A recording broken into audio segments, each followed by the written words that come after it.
이사야 23장 1절 말씀입니다. 이사야 23장 1절 말씀 같이 봉독하겠습니다. 두로에 관한 경고라. 다시스의 배들아, 너희는 슬피 부르짖을지어다. 두로가 황무하여 집이 없고 들어갈 곳도 없으며 이 소식이 깃든 땅에서부터 그들에게 전파되었음이라. 아멘. 아멘.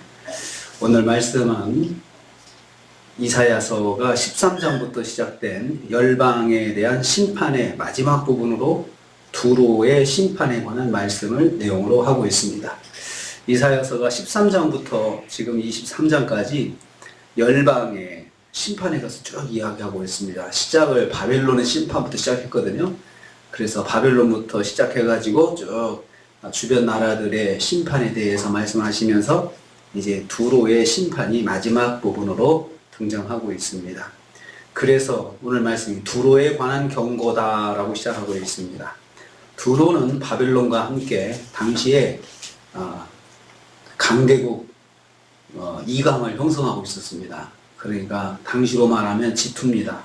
지원 지투인데 바벨론은 군사적으로 문화적으로 강대해서 영향력을 세계에 미쳤다고 하면 두로는 무역을 통해서 경제적인 영향력을 세상에 미쳤던 그런 나라입니다. 그러니까 나라는 작지만 두로는 경제력으로 해서 무역을 통해서 지중해 그 지역의 나라들을 다 장악하고 있었던 그런 나라입니다.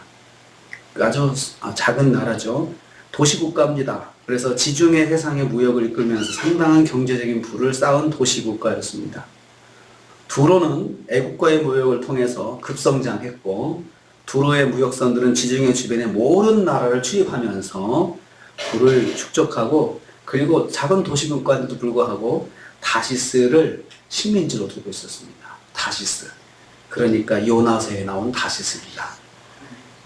여호와께서 바벨론과 마찬가지로 두로를 심판하신다 이렇게 말씀하심으로써 진정한 힘의 근원이 어디에 있으며 부의 근원, 부강의 근원, 그리고 진정한 세상의 주권자가 누구인지를 보여주시고 있습니다. 그러니까 당시에 지원과 지투가 하나님의 심판을 받는다 그러면 누가 세상에서 과연 강한지 사람들은 알게 될 거 아니겠습니까? 그 나라들보다 강한 하나님이 계시다라는 것을 알려주시는 것입니다.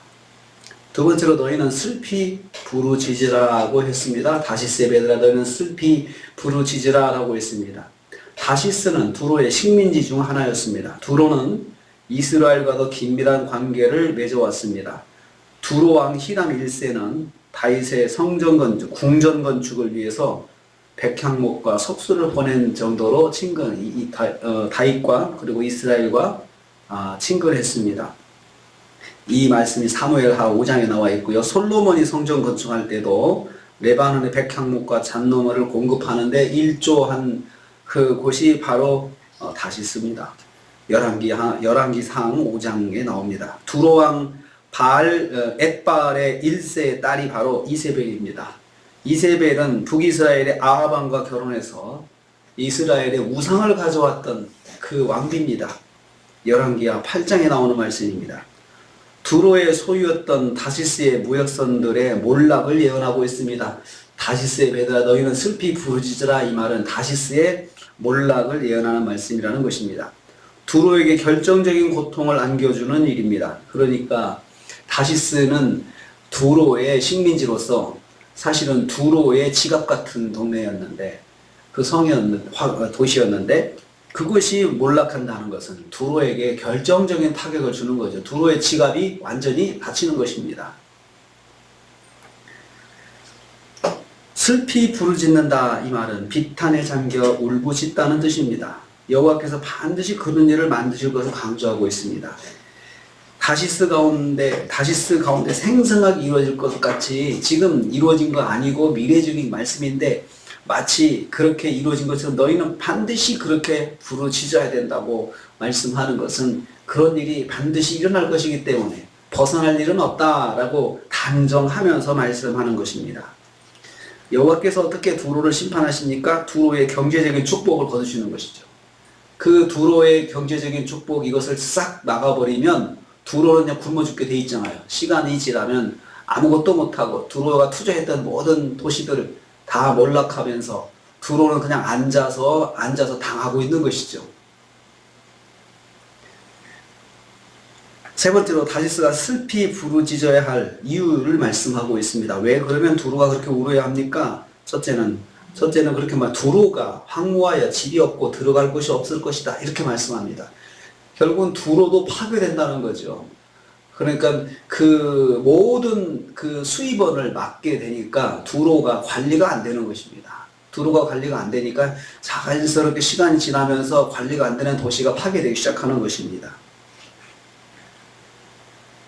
황무하다는 말은 파멸된다는 뜻입니다. 두로는 이미 파멸되었고 이제 파멸이 실행될 시간만 남았다는 것입니다. 그래서 예언적 완료형으로 쓰고 있는데 이거 이미 파멸되었고 하나님 것 이미 결정하셨고 하나님은 이미 파멸시키셨어요. 그러나 시간이 이제 지나야 되는 거죠. 지금 그러니까 파멸된다라고 해서 파멸 하나님은 시키셨는데 바로 무너지는 건 아니죠. 시간이 지나면서 여기저기 경제적인 근원이 막히고 또 일할 사람들이 못 들어오고 이러면서 도시가 완전히 기능이 마비하니까 두로 사람들이 돈을 많이 버니까 자기 손으로 일을 했겠습니까? 사람들을 고용해가지고 주변 나라 사람들을 고용해서 일을 시키고 그냥 자그마한 일 하나하나도 자기 손으로 하지 않고 다 싼 노동력으로 사람들을 사가지고 다 주변 나라들 사람들을 사용하다 보니까 이제 자기들의 이제 돈이 있어야 그런 사람들을 고용하죠. 그러니까 당장에 돈이 떨어지니까 시청이 마비되고 구청이 마비되고 그리고 또 주민센터가 마비되고 이렇게 되니까는 아무도 돌보는 게 없습니다. 당장에 비가 많이 와서 하수구도 정리를 해야 되는데 그것도 할 수 있는 사람이 없고 돈이 없는 거예요. 그러니까 도시가 그렇게 몇 달만 방치되면 그냥 아무것도 못하는 도시가 파괴될 수밖에 없는 것입니다. 집이 없고 들어갈 곳이 없을 정도로 파괴돼서 황무해질 것이다 라고 했습니다. 두로는 다시스에서 일하는 선원들이 집이 있는 곳입니다. 그러니까 일하는 이 선원들의 집은 사실 본집은 두로에 있고 파견돼서 일하는 곳이 다시스였는데 이 다시스에서 이런 일이 일어난다는 이곳이 파괴돼서 돌아갈 곳이 없게 된다는 것입니다. 둘째로 이 소식이 기띔에서 그들에게 전파될 것이다. 이 소식이 기띔 땅에서부터 그들에게 전파된다라고 했습니다. 기띔은 다시스로 돌아가는 배들이 다시스에서 두로로 돌아가는 배가 임시 정박하는 곳입니다. 중간에 기착지인데 거기서 연료도 넣고 다시 거기서 보급품도 다시 집어넣고 해서 워낙 기니까 먼 곳이니까 그렇게 하는 곳인데 그곳에서 두로의 몰락을 듣게 된다는 것입니다. 그러니까 들어갈 곳이 집에 가려고 출발했는데 중간 기착지에서 집이 없어졌다고 파멸 냈다는 말을 들은 겁니다. 그래서 그들이 그 소식을 듣고 슬피 부르짖을 수밖에 없는 것이죠. 그렇게 만드신다는 것입니다. 그러니까 하나님께서 서서히 목을 조이시는 거예요. 그래가지고 완전히 그렇게 되도록 하시는 것입니다. 여호와께서 두로의 수고와 기대를 물거품 되게 하실 것이다 라는 것이죠. 두로가 그렇게 애쓰고 수고했던 것들을 그 주변에 있는 것들을 다 말리셔서 결국은 두로가 고사하게 만드시고 그리고 그 일로 인해서 두로가 아주 비참하게 파멸된다는 것을 말씀하고 있습니다. 왜 이런 일이 일어났습니까? 두로가 경제적인 부를 통해서 하나님을 떠나고 하나님을 교만하고 그랬던 거죠. 그래서 오히려 주변에 있는 이스라엘에게 악한 영향을 미치게 되고 아주 교만하게 행동하니까 하나님께서 그것도 심판하신다는 것입니다. 그러니까 이스라엘을 중심으로 해서 이스라엘에게 악한 영향을 미친 모든 나라들은 다 심판을 받는다는 거예요.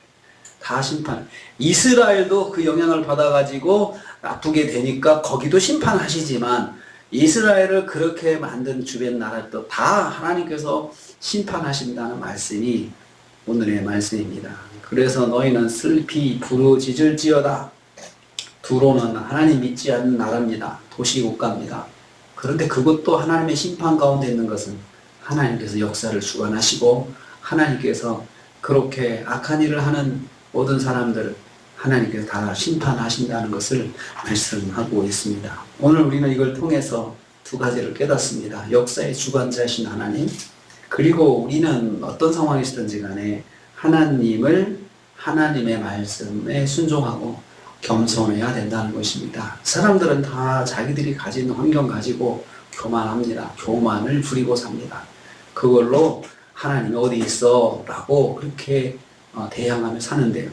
살아계신 하나님께서 다 하늘에서 지켜보시고 심판하신다는 것입니다. 우리도 이제 한 주간을 시작합니다. 또 한 주간도 우리는 이 나라가 겸손하기를 기도하기 원합니다. 이 나라가 겸손해서 하나님 말씀에 귀를 기울이고 이 나라의 위정자들이 하늘을 두려워할 줄 아는, 그리고 이 나라에서 영향력 있는 사람들이 하나님을 두려워할 줄 아는 나라가 되어야 되겠다라고 기도를 해야 되겠습니다. 그리고 우리도 하나님 앞에서 겸손하게 한 주간을 말씀 안에 승리하시는 저 여러분 되시기를 주님의 이름으로 축복합니다. 주님 감사합니다.